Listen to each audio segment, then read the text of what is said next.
Okay, we left off with this quick decision-making system on what are the risks of a bad decision. If they are very high, then what we want to do is evaluate the pros and cons of each and every option.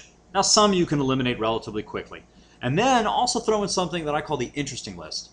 Well, this option has these pros or the advantages of doing it, but these are the cons of doing it. These are the things against it. But this is what's interesting about doing it. You weigh those out. And then if you really want to get sophisticated, you say, well, this is the most important pro that I'm looking for. I weigh it this much, and I weigh it, say, a level 10 out of all possible 1 through 10. And this one ranks an 8 in it, so it's a higher value. You can get that sophisticated if you want. That's called a decision matrix. We use that in the engineering world. But if there isn't much damage with a bad decision, then go ahead and with your gut or the basic facts that you have, make the decision. So the first thing you do is, what are the risks of a bad decision here? If the risks are extremely high, then you take a bit of extra time and you go through the pros and cons list, which is very simple. Most of you are familiar with it. Sometimes they call it writing a sheet of paper and have a left side and a right side and the pros and cons of each particular option. If the risks are not high and there's not much risk at all, then there isn't a good reason to put much effort into making the decision and just knock it out. And then the next one is, what factors affect the decision?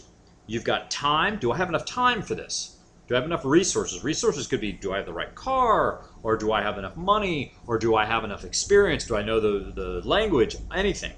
People. Do I have support for it? Do I know the people? Do I like the people? And enjoyment. Will I enjoy doing this? Will I not enjoy doing that? And that can, once you break it down into those very quick segments and just go bing, bing, bing, bing right through them, that makes it very simple. You can say, I don't have enough time, boo, can't do it. No reason to worry about resources. I do have enough time, but I don't really have the money. Or I do have enough time, I have the money, but I really don't like the people. I do have enough time, I've got the money, the people are okay, but I don't think I'll enjoy the activity.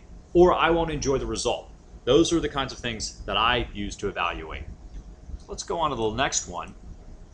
Financial decisions, these often take more time, and the resources to make good decisions in this area are more involved. That's why I wrote a newsletter, the Financial Survival Center newsletter, and it's free subscription. I do have a premium service for trading and speculating, but most of the information is free, and of course my blog as well. And that's where financial decisions are made for you or with the assistance of other people. Social decisions, I find that if I say to myself, if I were completely fearless, completely secure, what would I do in this situation? That's the right path, and that's usually the way to go. Now, instead of concerning ourselves by, oh, I've got to make the absolute right decision, instead, and Brian Tracy, who's a great guru in this, says, make our decisions turn out right. So work to make them correct. The last thing is 80% of questions and decisions can be handled immediately, and follow that path. So I'm almost out of time, so I'm going to have to rush this up really quickly. Okay, no decision is reducing our power. Just realize that. If you don't make any decision, very often it reduces our power. We get paid for making quick and wise decisions. So the more you develop this ability, the more your income is likely to rise. After we make a decision, go full steam. Don't second guess ourselves. Don't look back. Full steam ahead. After we make that decision, charge. For major decisions, career, marriage, etc., I think it's a good idea to just sort of quiet yourself and meditate on it and see what the gut says, as well as some of the facts, but the gut, that's really important to go with. Last but not least, start small. When you go into a restaurant, knock out your decision for what you're going to eat very quickly. I look to do it within a minute. Of course, I read pretty fast, but even if I didn't, I know basically what I like to eat, and I don't want to take forever to make decisions because the consequences are not all that significant. So I make the decisions quickly, but start small in your decision making and build up the skill, and then announce that you're a fast decision maker yourself, and it will train your brain. And the last thing is, imagine being known as a fast decision maker, and that will give you motivation. And for complex decisions and financial ones, things like that, you might need other resources. I, of course, offer my newsletter at financialsurvivalcenter.com.